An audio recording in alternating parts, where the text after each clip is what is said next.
December 29th, 2016.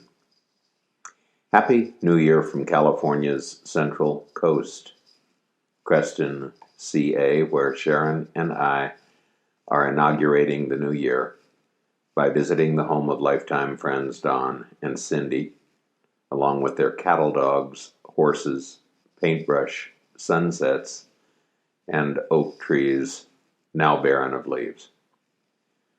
Last week we drove our Sprinter up from LAX. We are en route to Victoria, BC, in search of an affordable condominium to become our second home. But let me not get ahead of the story. If our year 2016 were to be reduced to a single theme, surely it would be road trip. In the spring, Sharon and I purchased a 10-year-old Dodge Sprinter, which we nicknamed Charlie, in honor of John Steinbeck's canine companion. Sharon discovered it advertised on the internet by a dealership in Sacramento. Low mileage, diesel-powered, partially camperized, mint condition, reduced to sell. The photos beckoned like a siren call. In April, we flew to the mainland to realize the dream. True to its promise, Charlie was the pride of the lot. Unscratched and dent-free, bench seat convertible to a bed, finished cabinetry and countertop, microwave, and best of all, unlike our VW bus of yore, headroom enough to stand without stooping. Let's hear it from headroom. Charlie was a toaster. A FedEx truck on speed. Would you care to purchase our 2-year full protection insurance plan? The salesman inquired as we were closing the deal. I looked at Sharon and rolled my eyes. We'll sleep on it, I swallowed. $2,000 additional dollars later, we took off for the coast, nervous with excitement but fully insured. Stopping en route to purchase porta-potty, camp stove, and lawn chairs. We camped our first night at an Elks Club in Monterey Bay, $25 for ocean view, hot shower, and swimming pool. Heaven sent. Some days later, at Don and Cindy's invitation, we parked Charlie near their horse barn to await our subsequent return several months later, when our first real North American road trip was scheduled to begin. But again, I mustn't get ahead of myself. Before imagining Charlie, we had planned to fly to Australia for Sharon to paddle in a world sprints competition on the Sunshine Coast, Queensland, and then to crisscross the southern continent by trains, the Indian Pacific, Sydney, Adelaide, Perth, and the Gone, Darwin, Alice Springs, Adelaide. We had tickets in hand, so Charlie would have to be patient. Sharon's team of Senior Masters women won second-place medals, a significant achievement, and the trains ran on time for many days and nights. The Sunshine Coast lived up to its name, and the outback was every bit as vast and harsh as depicted in Aussie movies. The rabbit-proof fence by recommendation. A land of black fellas and white fellas, each living in worlds apart. Sharon and I read books of Aboriginal life, including The Stolen Generation, and hiked to the rock paintings in Kakadu National Park. We visited immigration museums in Melbourne and Sydney, learning past and present perils and parallels to our worldwide immigration crisis. Officially, Australia was a whites-only nation until 1966, a fact now unrecognizable in its urban centers. It is a short flight from Melbourne to Tasmania, an island which the Aussies call Tassie. Tasmania is mountainous, oceanic, and green, with an ominous history, including the 18th century genocide of its Aboriginal inhabitants after a 60,000-year occupation, the 19th century enslavement of countless British subjects at Hobart, euphemistically called incarceration, and a 20th century mass murder in 1967 that resulted in nationwide gun control in its aftermath. We rented a seaside cottage and drove to Hobart for the day, where I came to the realization that A, the British were mean, and B, colonization in any form by any country was and is invasion.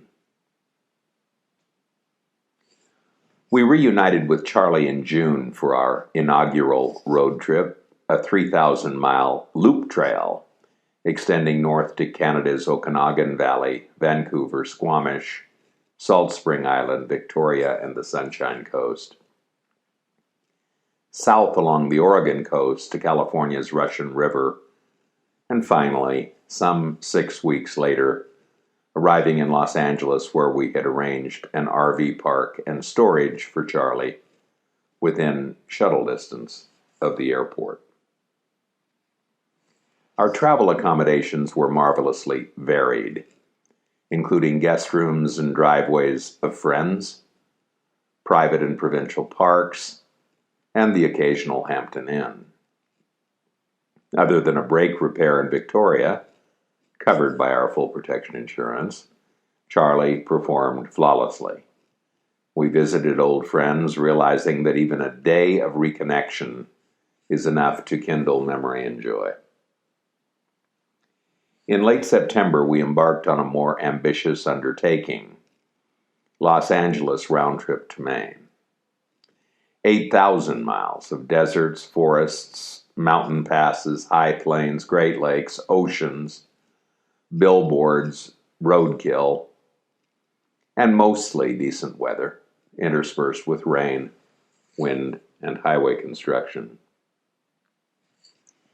Our eastern route was northerly, extending through Arizona, Sedona, New Mexico, Colorado, Wyoming, and the Dakotas, Mount Rushmore, Crazy Horse, Standing Rock, Iowa, Sac City, Indiana, South Bend, Michigan, Alpena, Ontario, Vermont, New Hampshire, and Maine, Portland. En route, visiting my father's sister in Sac City, witnessing firsthand the Water Protectors encampment at Standing Rock, and exploring the haunts of my great-grandparents in Alpena, including the humble Jewish temple of which they were founding members, and family graves in the Jewish cemetery just outside of town. Don and Cindy flew to Portland, Maine to join us on the second leg of the journey, namely a 10-day excursion of fall colors across Maine, New Brunswick, Campobello, Prince Edward Island, and Nova Scotia, including tastings of lobster roll, blueberry cobbler, clam chowder, Boston cream pie, and a weekend spent on Walden Pond or something like it, not far from Stephen King's Victorian residence with wrought iron fence, lonely Hillary Clinton political sign, and gate with spider's web and bat wings. The foliage burst forth in Halloween colors, every shade of orange, yellow, red, and green. After returning our friends to the Portland airport, Sharon and I drove south to Lexington, west to OKC, then took Route 66 through Prescott. Thank you, Sandy, for gifting the ice chest and serving up your Cinnabons. Sharon performed the lion's share of the driving. I navigated with GPS and corresponded with friends, using my laptop and iPhone as a hotspot. We experienced no engine failure, no flats, and no complaining. In between our journeys, we pretty much stayed home. Sharon reading her books with more always on order through Amazon Prime. Paddling, running, pottery, and jewelry making.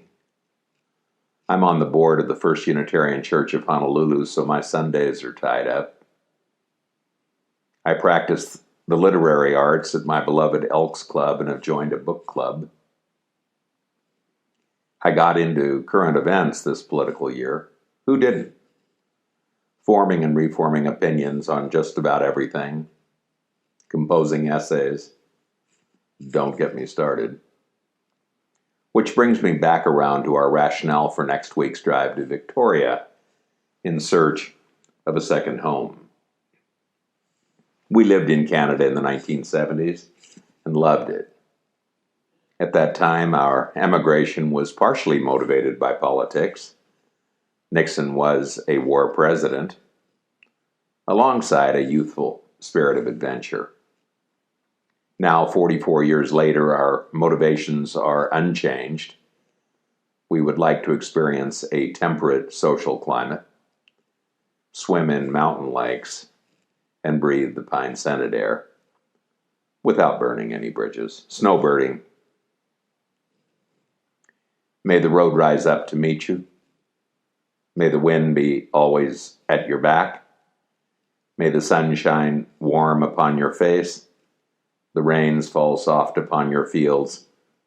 And until we meet again, may God hold you in the palm of his hand. A traditional Gaelic blessing.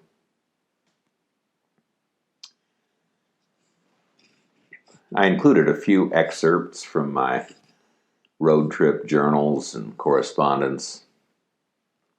Here are 3. Dear, just crossed into New Mexico, the land of enchantment. Navajo language on the radio. Sonic drive-ins, moccasins for the entire family. Fireworks, Kachina dolls hand-painted. Dairy Queens, blizzards, serapes. Outposts, trading posts, cowboy towns, Indian country. Freight trains farther than the eye can see, double-stacked. Big rig parking, wigwams. The Sprinter's running smoothly in spite of the fact that rats took up residence under the hood during its recent storage in California. We discovered the nest today when we opened the hood to check fluids. A large straw bundle alongside hundreds of tiny turds. Disgusting, unsettling. Wondering what they might have gnawed. Whatever the case, the engine sounds good. Mileage is to be expected, 23 to 25 mpg. And we're underway. Regarding the important stuff, the countryside is beautiful. We're on I-40, which parallels the old Route 66. Sharon drives. I look out the windows, taking pictures, composing letters on the laptop, that sort of thing. We've found NPR on the radio, alongside Navajo stations, which play a mix of powwow and country. Navajo's an amazing language to listen to. Sometimes it sounds oriental. So anyway, we're heading to North Dakota. I want to see the Lakota country, including the Standing Rock protest. There's a casino near the protest campsite with an RV park. Hopefully the weather will be welcoming, but whatever the case, we have sleeping bags. Sharon wants to see the Mount Rushmore Memorial, too. It's all good. Dear, So I guess this is what road trips are about. Country music, country roads, cattle guards, rain clouds, snow fences, bluffs and buttes. Telephone poles, fence posts, lane markers ticking like metronomes. Rusting airstreams, abandoned homesteads, broken windows, shattered dreams. Yesterday we visited the Crazy Horse Monument, a family dedicated to carving a mountain. Go figure. Humble. a stark contrast with the presidents on Rushmore, depicting America at its most audacious. America steals the Indian lands, then carves presidential visages on the sacred Black Hills. Shameless. I understand why we never taught this stuff in school. Simply too embarrassing. Dear Today, noon, we visited the Lakota protest camp at Standing Rock to make a donation. Talked to a Navajo woman who'd hitchhiked up from Arizona, alone, now cooking for 20 braves from her clan. If you want to make them happy, they want chips, sodas, and cigarettes, she laughs. Last night she prepared venison tacos. The venison from a deer hit by a truck brought into the camp, with its heart still beating. Winter will be coming soon. Already the winds are cold and blustery on the plains. The Indians are looking through plastic bags of clothing donations, searching for socks, sweaters, and jackets. More than 500 clans and tribes are gathered. History is being made. Teepees, wall tents, pup tents, flags flapping, all sprawling across a floodplain. Contemporary oil barons buy off the Indians with promises of money. In the old days, the payments came in guns and alcohol. Nothing much has changed. Perhaps everyone is surprised that this time the Indian nation has come together. It's difficult for Americans to know how to react to Indian protests. We carry the collective guilt of genocide. Invariably, the rich people win. We'll see how it goes this time. Winter in the Dakotas will soon hit like a bombshell. It's turning dark, raining heavily. Our wiper blades are dutifully swinging back and forth, squeaking in tired protest. Water is life.